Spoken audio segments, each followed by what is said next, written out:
नमस्ते, आदाब, सत श्री अकाल। स्वागत है आपका साप्ताहिकी में। मैं साबिता ठाकुर एक बार फिर से हाजिर हूँ आप सभी का मनपसंद कार्यक्रम साप्ताहिकी लेकर, जिसमें हम आपको देते हैं हमारे हफ्ते भर की हर कार्यक्रम की पूरी जानकारी। तो अगले 1 घंटे तक बने रहिए मेरे साथ और जानिए कि ग्रीन टीम ने इस हफ्ते आपके लिए इकट्ठी की हैं कौन कौन सी जानकारियाँ। तो दोस्तों, अपने कार्यक्रम को आगे बढ़ाते हैं और बात करते हैं हमारे कार्यक्रम बातें खेती की, जिसमें हमारे कृषि विशेषज्ञ आपको बताते हैं आपकी खेती से जुड़ी ढेरों बातें कि किस फसल में किस सीजन में हमें कौन सी खेती करनी चाहिए, कौन सी फसल का चुनाव करना चाहिए, इसके बारे में तमाम जानकारियां देते हैं हमारे कृषि विशेषज्ञ। और साथ ही इस बार हमारे कृषि विशेषज्ञ ने बताया सरसों की खेती के बारे में, उसमें जो रोग लगते हैं उससे कैसे अपनी फसल को बचाया जाए। तो आइए देखते हैं बातें खेती की। शुक्ला जी, आपसे जानना चाहेंगे, जिस तरह से हम देख रहे हैं कि सरसों की जो फसल है वो खेतों में तैयार खड़ी है, फूल आ चुके हैं और कई कई खेतों में तो फली भी लगने लगी है। अब ऐसे में किसानों को क्या जरूरत है, कैसे उनको रोग से बचाया जा सकेगा? बहुत अच्छा आपने शुरुआत की है जी। जाड़े के दिनों में अधिकांशता होता क्या है, जब एक बार बादल हो जाते हैं तो बादल निरंतर बने रहते हैं। बिल्कुल। और बादलों का बनना और उसके बाद फिर वातावरण में ह्यूमिडिटी यानी नमी का आना, ये हमारे फफूंदी के रोग, विषाणु रोग, इनको आमंत्रित करता है जी। और विशेषकर मैं बता दूं आपके लिए कि ये जो सरसों है इसमें माहू यानी चेपा, आज देखेंगे कि हमारे खेत में 10-12 दिखाई दे रहे हैं जी। तो 24 घंटे के बाद हजारों में दिखाई देना शुरू हो जाएंगे। इतनी तेजी से ये माहू बढ़ता है क्योंकि ये रस चूसता है। तो फली पे भी ये लगता है, पत्ती पे भी ये लगता है जी। तो रस चूस करके जो है पौधे को बिल्कुल कमजोर कर देता है, नष्ट कर देता है। तो इससे सबसे ज्यादा अगर कोई भी फसल प्रभावित होती है राई सरसों की तो माहू से होती है। ठंडक के समय में सरसों की फसल को जो लगने वाले रोग हैं वो कौन कौन से हैं? फफूंदी जो है के रोग बहुत तेजी से बढ़ते हैं जी। तो झुलसा रोग लगता है जी। रोगों के बारे में पूरी उसकी पहचान और उनका उपचार बताने से पहले एक बात मैं और बता दूं जी कि किसान लोग इस बात का बहुत ध्यान रखें कि जब भी कोई फसल बोते हैं उसका बीज उपचार जरूर कर लें जी। बीज उपचार करने से ये फफूंदी वाले रोग हैं, विषाणु रोग हैं, इनसे काफी हद तक जो है हमें फायदा हो जाता है। तो सबसे पहला रोग है आपका झुलसा रोग जी। झुलसा रोग में होता क्या है कि पत्तियों पर, फलियों पर गहरे रंग के कत्थई जो है धब्बे पड़ते हैं जी। और इन पत्तियों पर, विशेषकर पत्तियों में जो कत्थई रंग के धब्बे पड़ते हैं, इनमें आपको गोल गोल छल्ले भी दिखाई देंगे जी। ये विशेष पहचान है जी। तो जब इस तरीके का आपको मालूम हो कि हमारी पत्तियों और फलियों पर जो है कत्थई रंग के धब्बे पड़ रहे हैं और पत्तियों पर जो है गोल गोल छल्ले दिखाई दे रहे हैं जी। तो ऐसी दशा में इसका उपचार करना तुरंत आवश्यक है। इसमें किसी तरीके से भी देर न करें। और इसके लिए जो है मैंगो जेब एक दवा आती है, उसको 75% वाली लेकर के और आप 2 किलोग्राम लें जी। और 2 किलोग्राम मैंगो जेब को लेकर के आप 800 से लेकर के 1000 लीटर पानी में घोलें। ये 1 हेक्टेयर के लिए है। अब आप अगर 1 हेक्टेयर से कम है तो उसी हिसाब से दवा और पानी कम कर लें जी। और कौन कौन से रोग होते हैं जो सरसों की फसल को लग सकते हैं? देखिए, दूसरा रोग जो है वो है तुलासिता रोग जी। और इस रोग की पहचान ये है कि पत्तियों पर रोएदार पत्ती के निचली सतह पर रोएदार फफूंदी जमा होती है जी। और ऊपर जो है पीलापन आ जाता है जी। तो इससे प्रकाश संश्लेषण की क्रिया जो है वो बाधित होती है और पौधा कमजोर हो जाता है जी। तो इसके निवारण के लिए जो है रेडोमिल एक दवा आती है, रेडोमिल, और रेडोमिल Z72 इसको पूरा इसका नाम है। और ये 2.5 किलो पर हेक्टेयर के हिसाब से आप लेकर के और 1000 लीटर पानी में घोलें और पानी में घोलने के बाद छिड़काव करें जी।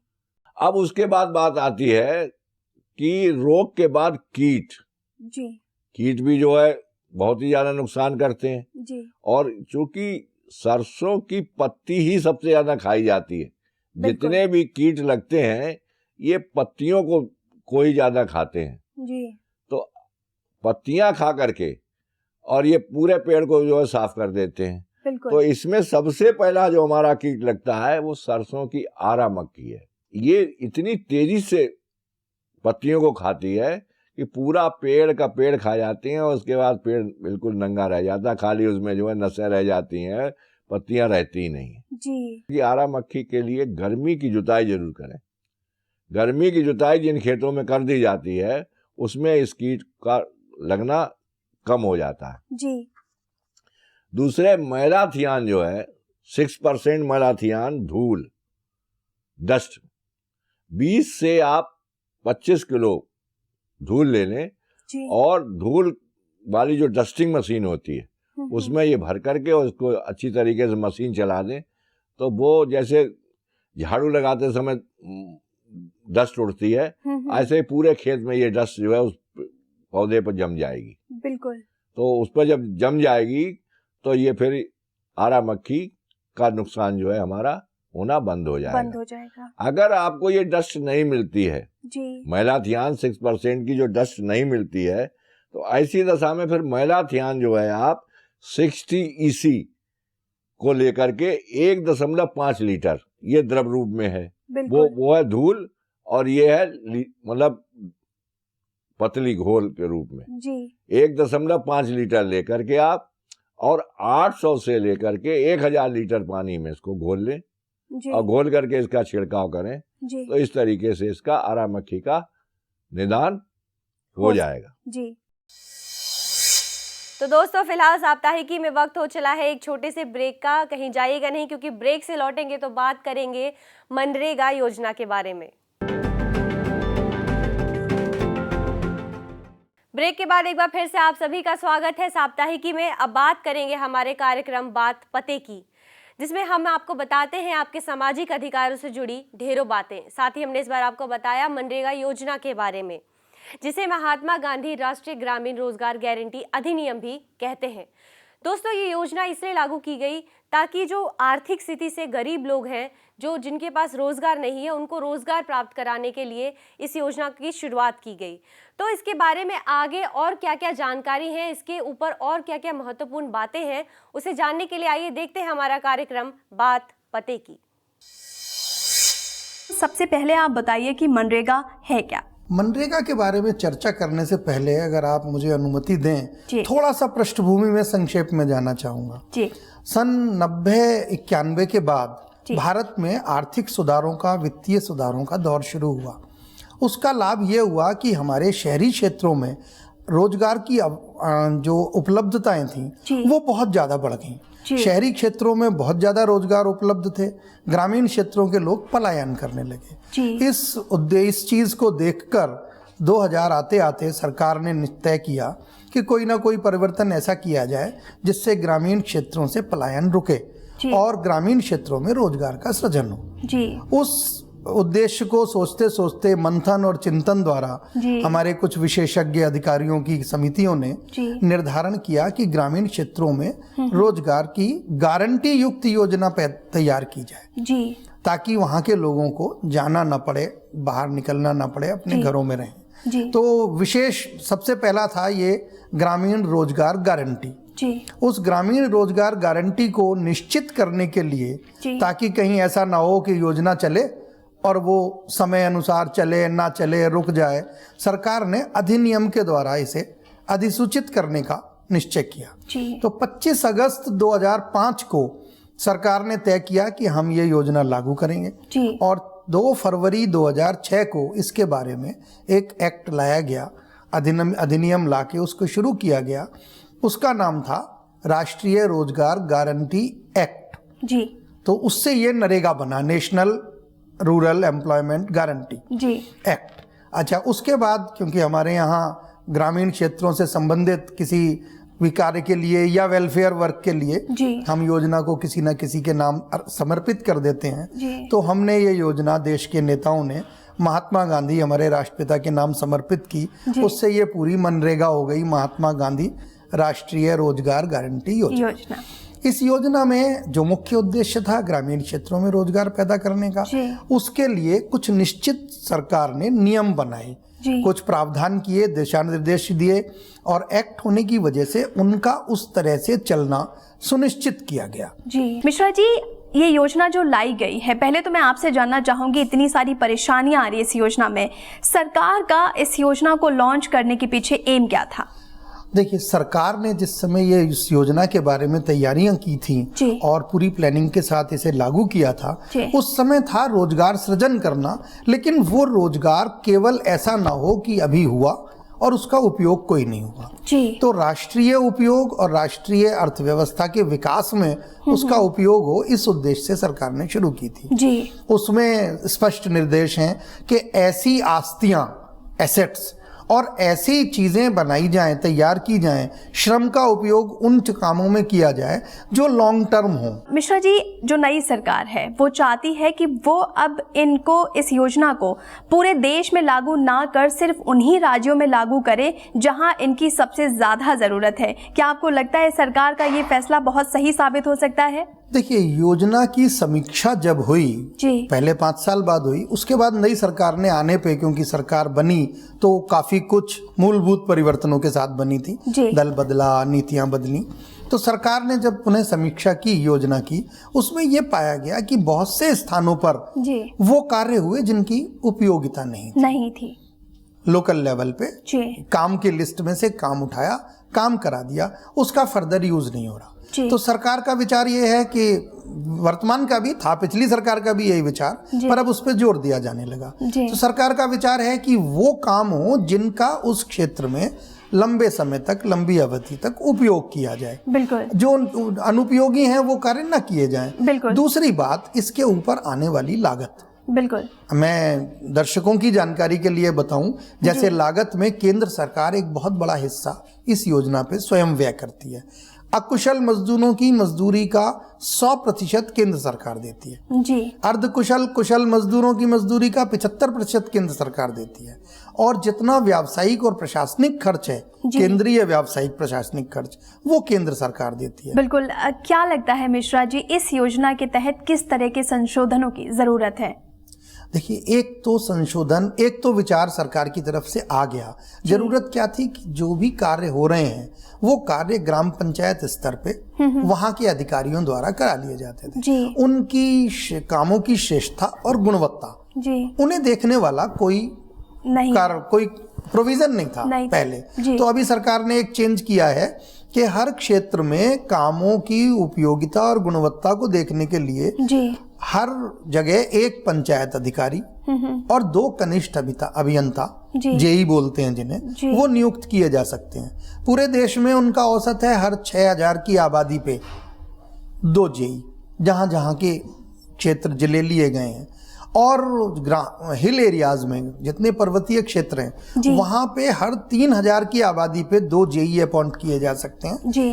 जो मनरेगा के बजट में से इन्वॉल्व होंगे, सरकार पे उसका अलग से कोई व्यय नहीं होगा जी। और वो उस क्षेत्र में होने वाले विकास कार्यों या कार्यों की गुणवत्ता परखेंगे जी। दूसरे, एक सरकार ने नया प्रपोजल तैयार किया है, अभी रिसेंटली आया है, वो इंक्लूड होगा कि इन्हीं अकुशल रोजगार कामगारों में से सरकार लगभग प्रतिवर्ष 10,000 कामगारों को कौशल स्किल डेवलपमेंट वाले प्रोसेस में डालकर उनका कौशल विकास करेगी, उनको किसी न किसी क्षेत्र के लिए एक्सपर्ट बनाएगी, ताकि आगे चल के वो लोग अपने क्षेत्र में होने वाले कार्यों में की गुणवत्ता को ध्यान रख सकें और उसमें मदद कर सकें। तो दोस्तों, हमारे कार्यक्रम में फिलहाल वक्त हो चला है एक और छोटे से ब्रेक का। ब्रेक के बाद मिलेंगे तो बात करेंगे मुनाफों से जुड़ी। ब्रेक के बाद एक बार फिर से आप सभी का स्वागत है साप्ताहिकी में। अब बात करेंगे हमारे कार्यक्रम खबर मुनाफे की, जिसमें हम आपको बताते हैं आपके मुनाफे से जुड़ी ढेरों खबरें। साथ ही इस बार हमने बात की थी कैस्टर सीड के उत्पादन अनुमान में भारी बदलाव के बारे में। पिछले साल 1.58 लाख टन उत्पादन बताया गया गुजरात में। इस साल भी कैस्टर सीड का उत्पादन बढ़ने की उम्मीद जताई जा रही है। तो आइए देखते हैं इसके ऊपर और क्या क्या आंकड़े बताए हमारे विशेषज्ञ ने। देश के सबसे बड़े कैस्टर सीड उत्पादक राज्य गुजरात में साल 2014-15 के लिए कैस्टर सीड के उत्पादन अनुमान में भारी बदलाव आया है। गुजरात कृषि निदेशालय द्वारा जारी किए गए 2014-15 के लिए अंतिम अनुमान के मुताबिक पिछले साल राज्य में 14,56,000 टन कैस्टर सीड का उत्पादन हुआ। इससे पहले जुलाई में जारी हुए चौथे एडवांस अनुमान के मुताबिक राज्य में 2014-15 के दौरान 12,98,000 टन कैस्टर सीड के उत्पादन का अनुमान जारी किया गया। यानी अंतिम अनुमान में उत्पादन को 1,58,000 टन ज्यादा बताया गया है। गुजरात में इस साल भी कैस्टर सीड का उत्पादन बढ़ने की उम्मीद जताई जा रही है। साल 2015-16 के लिए गुजरात कृषि निदेशालय के पहले संशोधित अनुमान के मुताबिक इस साल उत्पादन 14,68,000 टन तक पहुंच सकता है। मैं बताना चाहूंगा कि कैस्टर जैसा कि देश का सबसे बड़ा उत्पादक राज्य है और पूरे देश में पैदा होने वाले कुल 70 से 75% का जो उत्पादन है अकेले गुजरात राज्य में ही होता है। यहाँ तक कि जो मैं ये भी बताना चाहूंगा कि जो दुनिया में तकरीबन 60% से ज्यादा उत्पादन सिर्फ भारत से गुजरात राज्य से ही उत्पादन किया जाता है। तो बहुत बड़े लेवल पे क्योंकि प्रोडक्शन गुजरात से होता है, ऐसे में क्या ये माना जाए कि गुजरात एक बहुत सीमित स्टेट जरूर है, लेकिन हाँ एक इन्फ्लुएंशियल स्टेट है जो पूरे अंतर्राष्ट्रीय बाजार के मार्केट को फ्लक्चुएट करता है, साथ ही डोमेस्टिक फ्रंट पे इंडिया को भी फ्लक्चुएट करता है। बिल्कुल, अगर हम कैस्टर के संदर्भ में बात करते हैं तो बिल्कुल ये आपका कथन बिल्कुल सही है कि गुजरात राज्य में जितना भी कैस्टर का उत्पादन होता है वो उत्पादन के जो आंकड़े होते हैं कहीं ना कहीं जो वर्ल्ड लेवल पे कैस्टर के जो प्राइसेस हैं उसको जरूर कहीं ना कहीं सीधे तौर पर उसका असर हमें देखने को मिलता है। हालांकि जो सबसे बड़ा जो उत्पादक राज्य है जैसा कि गुजरात हम बता रहे हैं कि गुजरात निदेशालय कृषि निदेशालय द्वारा जो अभी आंकड़े जारी किए गए हैं 2014-15 के लिए जो अंतिम जो अनुमान जारी किए गए थे उसके मुताबिक राज्य में तकरीबन 14.56 लाख टन कैस्टर सीड का उत्पादन हुआ है। वे जी आगे बढ़ना चाहेंगे, हम सोयाबीन पर एक नजर डालना चाहेंगे। घरेलू मांग को देखते हुए जो प्रोडक्शन है वो कम रहेगा इस साल, ये अंदाजा लगाया जा रहा है। सोपा की रिपोर्ट आई थी। लेकिन अंतर्राष्ट्रीय बाजार की अगर बात करी जाए तो ब्राजील, अमेरिका दो मुख्य उत्पादक देश है सोयाबीन के, बहुत ज्यादा प्रोडक्शन होता है यहाँ पर। जो आंकड़े निकल कर आए हैं ग्लोबल स्तर पर अगर देखा जाए तो अंतर्राष्ट्रीय बाजार में सोयाबीन का जो प्रोडक्शन है, जो उत्पादन है वो बढ़ा है। हालांकि भारतीय बाजार पर कम रहने का अनुमान है। क्या अंतर्राष्ट्रीय बाजार से जो निकला है प्रोडक्शन ये भारतीय डिमांड को नलीफाई कर पाएगा? जी बिल्कुल, कहीं ना कहीं उसकी आपूर्ति जो भारतीय डिमांड है उसकी आपूर्ति अंतर्राष्ट्रीय बाजारों में से हो तो पाएगी, लेकिन हम देखेंगे कि जिस तरीके से एक इंपोर्ट का जो एक पहलू है उसमें कहीं ना कहीं जो इंपोर्ट कॉस्ट है वो भी मायने रखती है। हालांकि हम जो अन्य देश हैं वहां से हम इंपोर्ट तो करा सकते हैं सोयाबीन का, लेकिन उसके लिए जो हमें इंपोर्ट कॉस्ट पे करनी होगी उससे सोयाबीन की कीमतों में इजाफा देखने को मिल सकता है। कोई भी वस्तु या कोई भी एग्री कमोडिटीज हम अगर इंपोर्ट कराते हैं तो उसके साथ साथ कई सारी अन्य जो फीस हैं वो भी जुड़ी हुई होती है, इंपोर्ट कॉस्ट शामिल होती है, जो इंपोर्ट की जो आने और जाने की जो कॉस्टिंग है वो भी कहीं ना कहीं उसमें शामिल रहती है। तो हम देखेंगे कि इंपोर्ट होने के बावजूद भी भरपाई तो कहीं ना कहीं हो जाएगी जो घरेलू आपूर्ति है उसकी, लेकिन उससे जो प्राइसेस हैं उस पर हमें सीधा सीधा असर देखने को मिल सकता है। हालांकि इस साल जो USDA की जो रिपोर्ट है भारत में सोयाबीन का उत्पादन में काफी ज्यादा उसमें कटौती की गई है। तकरीबन 2015-16 के दौरान जो भारत में जो उत्पादन है करीब 95 लाख टन सोयाबीन पैदा होने का अनुमान लगाया गया था, लेकिन अब दिसंबर की जो रिपोर्ट अभी जारी की गई है उसमें ये उत्पादन 95 लाख टन से घटा के केवल 80 लाख टन कर दिया गया है, जिसकी मुख्य वजह जो बताई जा रही है कहीं ना कहीं मध्य प्रदेश जो कि सोयाबीन का सबसे बड़ा उत्पादक राज्य था वहां पर तकरीबन 90% फसल जो है नष्ट हो गई थी। तो जिसकी वजह से हमने देखा कि इतने उत्पादन में सीधा सीधा हमें तकरीबन 15 लाख टन की कटौती USDA की रिपोर्ट ने अभी इस साल की है। और दोस्तों, खबर मुनाफे की में साथ ही हमने बात की दाल आयातकों के लिए एक अच्छी खबर के बारे में। कनाडा में उत्पादन बढ़ने का अनुमान जताया जा रहा है। दाल एक्सपोर्ट करने वाले देश कनाडा में दाल के उत्पादन में जोरदार रिकवरी आने का अनुमान जताया जा रहा है। तो आइए देखते हैं साथ ही मिलके खबर मुनाफे की। सबसे पहले मैं आज दालों के बारे में क्योंकि हम पूरे शो के दौरान बात करेंगे तो शुरुआत करना चाहूँगा चने से और ये जानना चाहेंगे कि लगातार जो दालों में की कीमतें हैं मार्केट में वो बढ़ती हुई दिख रही हैं। क्या फंडामेंटल्स है, क्या रीजंस है जिसके चलते हमें इतने ज़्यादा भाव में तेज़ी देखने को मिल रही है? देखिए, सबसे पहले तो अगर आप तमाम जो भी इसके पीछे फंडामेंटल है या जो भी कारण पे अगर नज़र डालें तमाम दालों के पीछे, तो पहली चीज़ तो ये है कि 2014 और 2014 और 15 की जो फसल थी, वो फसल जो है वो टोटल चौपट हो गई थी, चाहे वो रबी की फसल हो या खरीफ की फसल हो। पिछले साल 14 में खरीफ की फसल जो है वो कम हुई, उसके बाद रबी में जो दालें होती हैं उसका उत्पादन कम हुआ, फिर इस बार खरीफ में फिर से दालों का उत्पादन कम हुआ। अब रबी की नई बुआई है, वो बुआई अभी चल रही है लेकिन बहुत उत्साहजनक आंकड़े उसके भी नहीं है। तो लगातार अगर जो फसल है वो चौपट हो जाती है एक के बाद एक सीजन में, तो उसके चलते कहीं ना कहीं जो उसका इम्पैक्ट है वो नेचुरली जो है वो भाव पे तो आना ही आना है। बिल्कुल। और चूंकि मांग लगातार बनी है और अगर आप देखें तो मांग जो है वो बढ़ रही है, साल दर साल जो है मांग बढ़ रही है। मांग का बढ़ना और दूसरी ओर उत्पादन में कमी होना, तो उसके चलते जो है ये भाव में तेजी जो है वो देखने को मिल रही है। अब अगर आप दूसरी ओर अगर देखें कि जब लगभग 1.5-2 साल पहले जब उत्पादन अच्छा था, तो उस टाइम पे स्टॉक क्यों नहीं बना के रखा? उस टाइम पे स्टॉक इसलिए नहीं बना के रखा क्योंकि हमारे वहाँ उत्पादन बहुत ज्यादा भी नहीं होता कि हम लोग उसका स्टॉक बना के रख पाए, क्योंकि कंजम्पशन बहुत ज्यादा होता है यहाँ पे। बिल्कुल, हम लोग के वहाँ अगर एक आंकड़ा है उसको अगर देखें तो जो दालों का उत्पादन होता है वो लगभग होता है 180 लाख टन के आसपास जो है वो दालों का उत्पादन होता है, तमाम दालों को अगर मिला लिया जाए। साल भर की मैं बात कर रहा हूँ। और जहाँ खपत अगर आप देखोगे तो 230 से 250 लाख टन के आसपास की खपत है। तो सीधे सीधे ये जो 50 से 70 लाख टन का जो बीच में जो गैप है उत्पादन में और खपत में, तो ये कैसे पूरा होगा? तो ये तो गैप लगातार बना हुआ रहता है, कभी ये गैप थोड़ा कम होता है, कभी ज्यादा होता है, लेकिन गैप जो है वो बना हुआ रहता है। तो उसको पूरा करने के लिए हम लोग को क्या करना पड़ता है, हम लोग उसको दालों को जो है आयात करके लेके आते हैं। इसलिए सरकार जो है वो दालों का बहुत ज्यादा स्टॉक यहाँ पे नहीं कर पाती। दोस्तों, फिलहाल साप्ताहिकी में वक्त हो चला है एक और छोटे से ब्रेक का। ब्रेक के बाद आप कहीं जाएगा नहीं, क्योंकि उसके बाद हम आपको मिलवाएंगे एक अनोखी से। दोस्तों, ब्रेक के बाद एक बार फिर से स्वागत है आपका साप्ताहिकी में। अब बात करेंगे हमारे कार्यक्रम अनोखी की, जिसमें हम आपको एक ऐसी महिला से मिलवाते हैं जो खुद में सशक्त हो और उसने समाज के लिए कुछ अनोखा किया हो।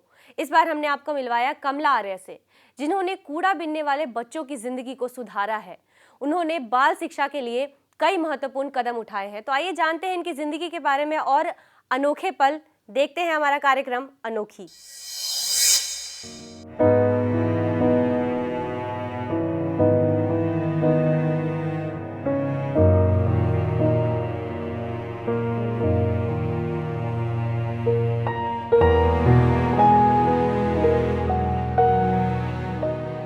बाल मजदूरी एक ऐसा अभिशाप है जिसकी वजह से न केवल बच्चों का बल्कि हमारे देश का भी भविष्य खराब हो रहा है।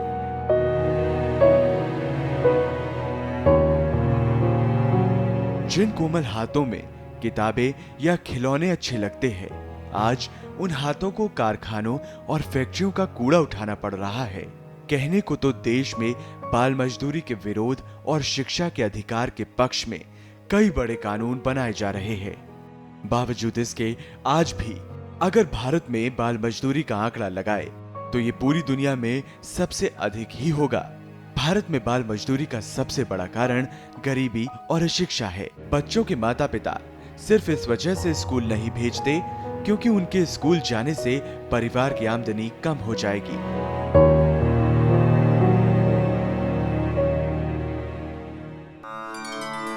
लेकिन कमला आर्य एक ऐसी महिला है जिन्होंने ऐसे गरीब बच्चों की जिंदगी को सुधारने की एक अनोखी पहल की है। साल 2002 में कमला के साथ कुछ ऐसा हुआ जिससे इनके मन को बहुत ठेस पहुंची और इन्होंने इन बेसहारा और कूड़ा बीनने वाले बच्चों का भविष्य बनाने की योजना बनाई। मैं एक दिन सत्संग में गई थी सवेरे, फैक्ट्रियों के बीच में मेरी रिक्शा जा रही थी। वहाँ एक चीज़ को पीट रहे कुछ लोग, अरे मेरे को ये नहीं दिखा कि क्या पीट रहे हैं। तो जब नहीं दिखा तो मैंने रिक्शा वाले से कहा भाई रोक। उसने रिक्शा रोकी, मैं नीचे उतरी, नीचे उतर करके मैंने उनके पैरों में को देखा तो एक 8 साल का बच्चा था, उसको भी पीट रहे, साले तने चोरी करी, साले तने चोरी करी। अरे क्या चुराया इसने, तुम्हारा क्या बिगाड़ा? मैंने पहले बहुत ज़ोर से आवाज़ निकाली, हट जाओ, और क्यों पीट रहे हो इसको? तो एक बार तो हटता ही है ये आदमी, कहते है आपका बच्चा है। मैं कहा हाँ मेरा बच्चा है। कहते आपका बच्चा है? मैं कहा मेरा बच्चा है। तुम्हारा बच्चा नहीं है तो इसका मतलब इसे मारोगे? क्यों मार रहे इसको? कहते इसने चोरी करी है। मगर बेटे तने चोरी करी? उस बच्चे ने मुझे कहा नहीं अम्मा मैंने चोरी नहीं करी। कहता है साले झूठ बोलता है, ये उठा रखे थे बर्तन। मगर उठाए थे बेटे? कहना हाँ उठाए थे। मगर जिस बच्चे को ये पता नहीं है चोरी होती क्या है, चोर होता क्या है, उस बच्चे को तुमने चोर बना दिया आज। इस तरह के वाक़े हम में से कितने लोगों के साथ बीतते हैं। शायद कभी न कभी, कहीं न कहीं हम में से हर एक के सामने ऐसा कुछ घटता है जो हमें अंदर तक हिला देता है, लेकिन हम कुछ देर के लिए उस पर हैरानी या दुख जाहिर करते हैं और फिर भूल जाते हैं। लेकिन शायद कमला आर्य वैसी नहीं है। सामाजिक बदलाव का दूसरा नाम है कमला आर्य। वे समाज के उन लोगों में से एक है जो कि अपनी कमजोरी को अपनी ताकत बना लेते हैं और फिर रोशनी की ऐसी मशाल जलाते हैं जो समाज का हर कोना रोशन कर देती है। चेतना परिवार कमला जी ने 2003 में शुरू किया था, 1 जुलाई 10 बच्चों के साथ, और उसमें एक हम यहाँ पे अब तो उनका देहांत हो गया है। सेठ रामकृष्ण क्वात्रा जी थे, उन्होंने सारी आर्थिक सहायता दी और 10 बच्चों के साथ ये अभियान, साक्षरता का अभियान प्रारंभ हुआ। इसे हम यूँ भी कह सकते हैं कि पानीपत की चौथी लड़ाई साक्षरता के अभियान से प्रारंभ हुई। सितंबर तक आते आते इस स्कूल में 27 बच्चे हो गए और धीरे धीरे ये अभियान बढ़ने लग गया। कमला आर्य द्वारा शुरू चेतना परिवार में आज 4 मुख्य मुद्दों पर काम किया जा रहा है। सबसे पहले प्रोजेक्ट में बच्चों को 1 से 4 तक की शिक्षा देने के लिए अलग अलग जगह पर स्कूल खोले जा रहे हैं। इन स्कूलों में जरूरतमंद गरीब परिवारों के बच्चे पढ़ते हैं। इन स्कूलों में न केवल इन्हें शिक्षा दी जाती है बल्कि देश के प्रति नैतिक कर्तव्यों से भी परिचित करवाया जाता है।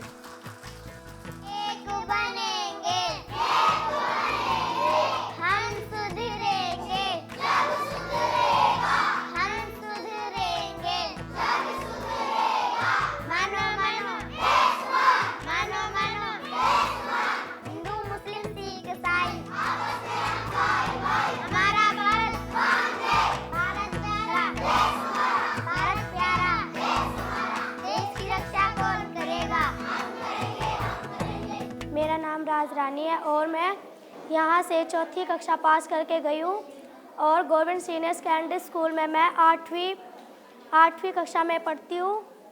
हम चेतना स्कूल में हमारे मम्मी पापा काम पे जाते थे।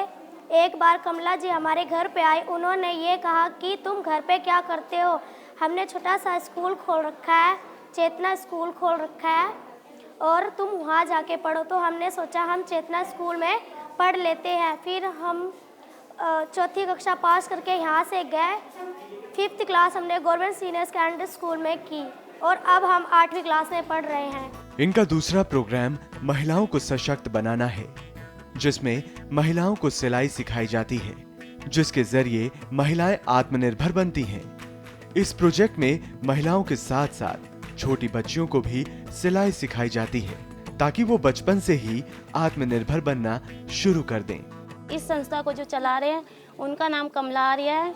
वो इस संस्था को इसलिए चला रहे हैं क्योंकि हमारे यहाँ पर जो लड़कियाँ हैं उनकी क्या जी, लड़कियों का आज के टाइम में बिल्कुल भी क्या है साथ नहीं दिया जा रहा है। इस वजह से इस संस्था को चलाया गया है ताकि हर एक घर में लड़की अपने पैरों पे खड़ी हो चुके, अपने पैरों पे खड़ी हो सके, ताकि आज के टाइम में किसी का मोहताज ना होना पड़े किसी को भी।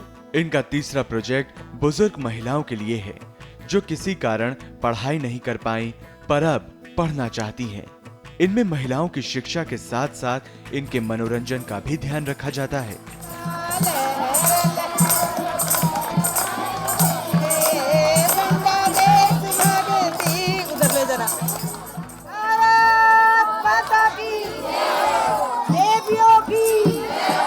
धरती आज ये बुजुर्ग महिलाएं जो किसी समय अंगूठा लगाया करती थीं, आज हस्ताक्षर कर रही हैं। फिलहाल वक्त हो चला साप्ताहिकी में एक और छोटे से ब्रेक का। बने रहिएगा हमारे साथ, कहीं जाइएगा नहीं, क्योंकि इसके बाद हम आपको बताएंगे देश डायरी के बारे में। दोस्तों, ब्रेक के बाद एक बार फिर से आप सभी का स्वागत है साप्ताहिकी में। अब नजर हमारी डायरी पर, यानी बात हमारे कार्यक्रम देश डायरी की, जिसमें कृषि, ग्रामीण विकास, स्वास्थ्य और पर्यावरण से जुड़ी तमाम हलचलों से रूबरू करवाते हैं और आपके आसपास के सभी खबरों से आपको करते हैं अपडेट। तो आइए जानते हैं कि इस हफ्ते किन किन सुर्खियों में क्या क्या रहा खास। देश के जागरूक किसानों और बागवानी में रुचि रखने वालों को अच्छी गुणवत्ता वाले उत्पाद और विश्वसनीय जानकारी प्रदान करने के लिए मुंबई में एक पोर्टल ugav.com शुरू किया गया।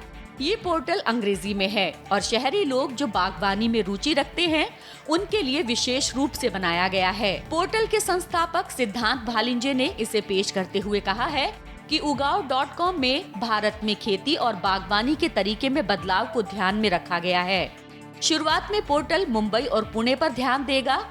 ugav.com ने 50 विनिर्माताओं के साथ गठजोड़ किया है और उसने देश भर में वितरण की योजना बनाई है। देश भर में मजबूत डिलीवरी नेटवर्क और सुविधाजनक भुगतान विकल्प के साथ देश के सबसे बड़े दूर दराज के इलाकों में भी जल्द ही इसकी शुरुआत हो सकती है। भारत और पाकिस्तान में ऑटिज्म पीड़ित बच्चों के इलाज के लिए विकसित देशों में प्रचलित नई पद्धति का सफल परीक्षण किया गया है। वैज्ञानिकों ने इस अध्ययन में अभिभावकों की मौजूदगी में ऑटिज्म पीड़ित बच्चों का इलाज किया। इससे 12 हफ्तों में बच्चों और अभिभावकों के बीच बेहतर संवाद देखने को मिला है। ब्रिटेन की लिवरपूल और मैनचेस्टर यूनिवर्सिटी के शोधकर्ताओं ने दक्षिण एशियाई सहयोगियों के साथ मिलकर इस पद्धति का चिकित्सीय परीक्षण किया है। ऑटिज्म एक मानसिक रोग है जिसके लक्षण जन्म से या बाल्यावस्था में ही नजर आने लगते हैं। जिन बच्चों में ये रोग होता है उनका विकास अन्य बच्चों से असामान्य होता है। भारत और पाकिस्तान में करीब 50 लाख बच्चे इससे पीड़ित हैं, जबकि दुनिया भर में तकरीबन 7 करोड़ बच्चे इसकी चपेट में हैं।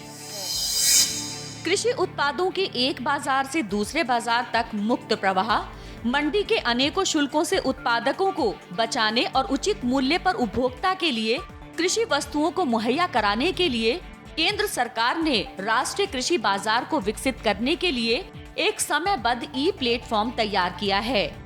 ई प्लेटफॉर्म सितंबर 2016 तक 250 से ज्यादा कृषि मंडियों को कवर करेगा और मार्च 2018 तक 585 मंडियों में ऐसी प्रणाली विकसित की जाएगी। केंद्र ने राज्य की मंडियों को आपस में जोड़ने के लिए राज्य में ई बाजार प्लेटफॉर्म शुरू करने के लिए राज्य सरकारों को आग्रह किया है, ताकि किसान किसी भी मंडी में अपनी पैदावार आसानी से बेच सकें। इसके लिए कृषि विभाग राज्यों को मुफ्त सॉफ्टवेयर उपलब्ध कराने के लिए हर संभव मदद करेगा। वैश्विक मांग में नरमी के बीच निर्यात नवंबर में 24.43% घटकर 20.01 अरब डॉलर रहा है। ये लगातार 12वां महीना है जब निर्यात में गिरावट दर्ज की गई है। पिछले वर्ष नवंबर में निर्यात 26.48 अरब डॉलर का था। आयात भी नवंबर महीने में सालाना आधार पर 30.26% घटकर 29.79 अरब डॉलर रहा। आयात में गिरावट के कारण व्यापार घाटा कम होकर 9.78 अरब डॉलर हो गया, जो नवंबर 2014 में 16.23 अरब डॉलर था। हालांकि अक्टूबर के 9.76 अरब डॉलर के मुकाबले नवंबर में व्यापार घाटा ज्यादा हुआ है। चालू वित्त वर्ष में अप्रैल नवंबर के दौरान व्यापार घाटा 87.54 अरब डॉलर रहा, जो इससे पूर्व वित्त वर्ष की इसी अवधि में 102.50 अरब डॉलर से कम है। निर्यात के मोर्चे पर पेट्रोलियम उत्पादों में 53.9%, चावल 37.12%, लौह अयस्क 14.04% और रत्न और आभूषण 21.52% के निर्यात में तीव्र गिरावट दर्ज की गई है।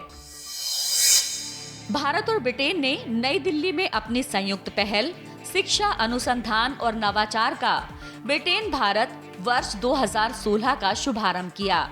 इस अवसर पर केंद्रीय मानव संसाधन विकास मंत्री स्मृति ईरानी ने छात्रों और फैकल्टी के एक दूसरे के देशों में आने जाने के महत्व को रेखांकित करते हुए उम्मीद जताई कि GIAN कार्यक्रम के अंतर्गत 2016 में ब्रिटेन से और शिक्षाविद भारत आएंगे। उन्होंने आशा व्यक्त की कि IMPRINT यानी प्रभावी अनुसंधान, नवाचार और प्रौद्योगिकी के अंतर्गत 10 अनुसंधान के प्राथमिकता वाले क्षेत्रों में से आपसी हित के क्षेत्रों में अनुसंधान बढ़ेगा। ब्रिटेन भारत शिक्षा और अनुसंधान पहल का तीसरा चरण UKIERI3 1 अप्रैल 2016 से शुरू किया जाएगा। दोस्तों, साप्ताहिकी में फिलहाल वक्त हो चला है एक और छोटे से ब्रेक का। कहीं जाइएगा नहीं, क्योंकि ब्रेक के बाद हम बात करेंगे पशुपालन से जुड़ी। दोस्तों, ब्रेक के बाद एक बार फिर से आप सभी का स्वागत है साप्ताहिकी में। अब बात करेंगे हमारे कार्यक्रम पशुपालन टाइम्स की, जिसमें हम आपको बताते हैं पशुपालन से जुड़ी ढेरों बातें। सर, सबसे पहले जानना चाहूँगी पशु आहार की महत्वता कितनी है?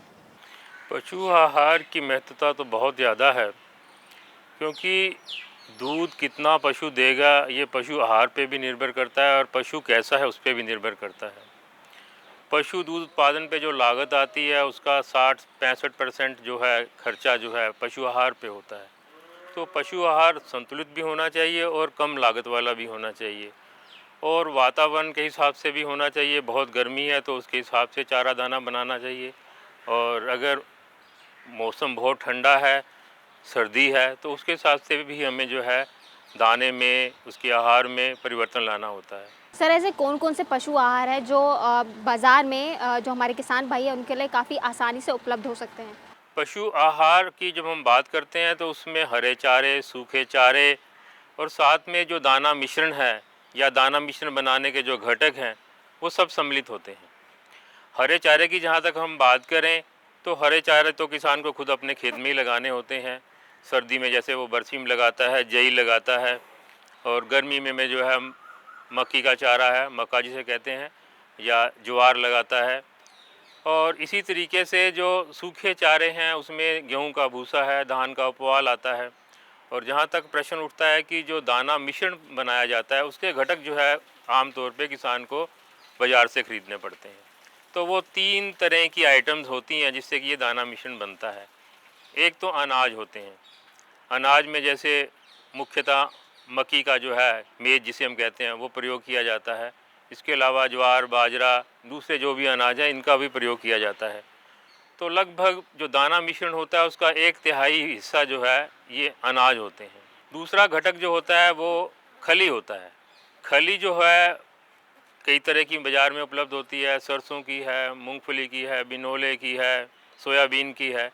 तो इनका प्रयोग भी हम दाना मिश्रण बनाते वक्त करते हैं। और ये जो घटक है, जो खली है, इसकी मात्रा भी जो दाना मिश्रण में होती है लगभग 1/3 होती है, लगभग 33% समझ लीजिए। और ये पशु को प्रोटीन ज़्यादातर देने के लिए हम डालते हैं। तीसरा घटक जो हम डालते हैं दाना मिश्रण बनाते वक्त जो बाज़ार से उपलब्ध होता है वो होता है इंडस्ट्रियल बाई प्रोडक्ट, यानी कि फैक्ट्रीज़ या जो दूसरी चीज़ें बनती हैं उनसे जो बाई प्रोडक्ट मिलते हैं उनका प्रयोग करते हैं। जैसे गेहूँ से जो है गेहूँ का आटा बनता है, जहाँ पे उसका चोकर मिलता है, जहाँ चावल निकलता है वहाँ राइस पॉलिश होती है, और जहाँ से ये समझ लीजिए मक्की के कई पदार्थ बनते हैं, उसमें मक्की का जो ब्रांड हम होता है वो भी होता है।